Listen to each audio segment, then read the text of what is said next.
ஆபிரகாமை பற்றி வாசிங்க. யாக்கோபு 2ஆம் அதிகாரம் 23வது வசனம்.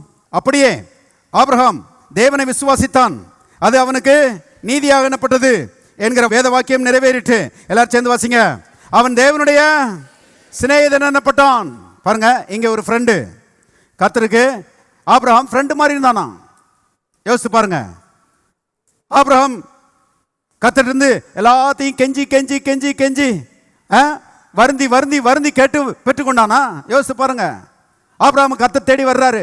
ஆபிரகாமுக்கு கர்த்தர் பிரசன்னமாகிறாரு. இவன் ஒரு ஏழையா இருக்கிறான், கர்த்தரை அறியாதவனா இருக்கிறான். பாருங்க, கர்த்தர் இவனை பார்த்து சொல்லுகிறாரு, நான் உன்னை பெரிய ஜாதியாக்கி அப்படிங்கிறாரு. ஆண்டவரே, நீர் என்னை பெரிய ஜாதி ஆக்கணும் ஆண்டவரேன்னு சொல்லி கெஞ்சினானா?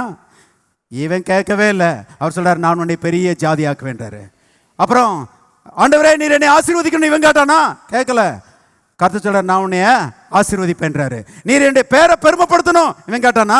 கேட்கவே இல்லை. கர்த்தர் சொல்றாரு, நான் உன் பேரை பெருமைப்படுத்துவேன்.